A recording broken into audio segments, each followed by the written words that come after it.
is your daddy, and what does he do? Thanks, Arnie. Why don't you let me take it from here? Because it was never about daddies, it's about exponents. What are they, and what do they do? See, in math, sometimes we take one number times another, we wind up with a result. And sometimes we get lucky, we take one number times itself, and we wind up with a result. And sometimes, in the abstract way of seeing things that we call algebra, we have to take some number times itself, but we don't know what that number is. When we have to take something times itself, 2 or more times, we call that a power, and we represent that power using a little number up in the corner of that letter or number or whatever it is, called an exponent. Now the exponent is how we say, take this thing times itself this many times. X to the 6th is really saying x times x times x times x times x times x, 6 times. Now real quick, I want to clear up a really common mistake. 5 squared is not 5 doubled. It's not 10. 5 squared is 5 times 5, which is 25. Now what this means is, whatever's being taken to the power, to the exponent, is being multiplied times itself that many times. 2b, quantity cubed, is 2b times 2b times 2b. That would be a total of 8b cubed, actually. Now, because exponents are kind of different animals, I want to show you some different properties of exponents, some ways that you can use them that are a little different from the normal. First, the zero product property says that anything taken to the 0 is 1. Anything. 5 to the 0 is 1. 10 to the 0 is 1. 1,000 to the 0 is 1. Negative 6 to the 0 is 1. Careful, negative 6 to the 0 is negative 1. The only one that's a little weird is 0 to the 0 doesn't exist. Now here's where it starts to get a little fun.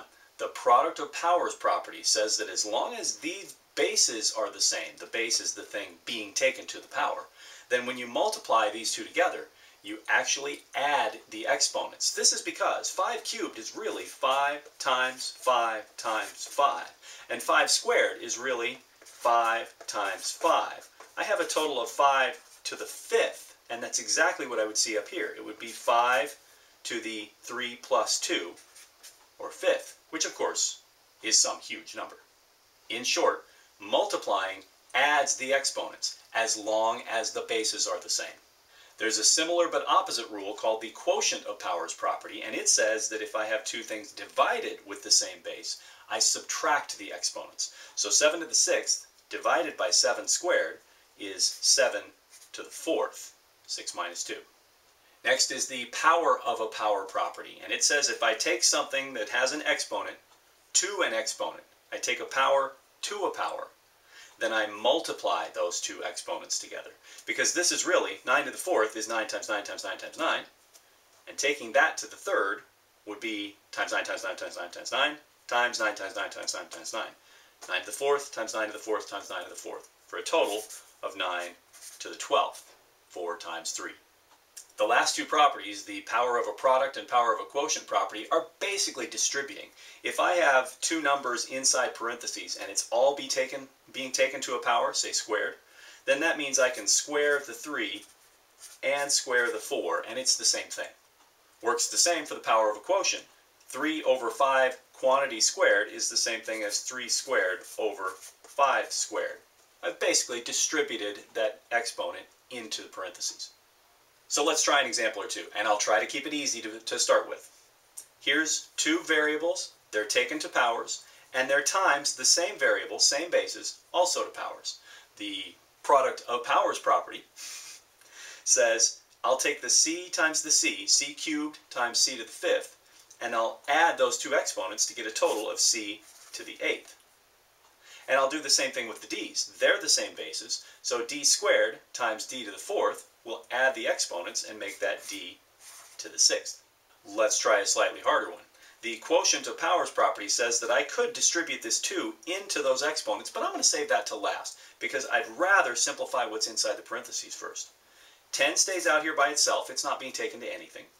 Y to the 5th over y squared would subtract those two exponents and leave me with y cubed, but remember that's still being taken to the power 2. So my next step would be to power to a power, multiply these two, and make it 10y to the 6th. So here's another example, and it's going to show us something freaky called the negative exponent property. I'm going to simplify these. These are quotients. X to the 5th over x squared is going to leave me with x cubed. And y to the 3rd over y to the 8th is going to subtract these. 3 minus 8 makes y to the negative 5th. A negative exponent is a funky thing. It's basically screaming that it's wrong. This was a fraction to begin with. I simplified it so it's not a fraction anymore, but it really is still a fraction. It's over 1. And the y to the negative 5th is screaming at you, help me, I'm on the wrong side of this fraction. I'm y to the negative 5th, but I should be y to the 5th down there. So this fraction, when rewritten to fix that negative exponent, would become x cubed up top.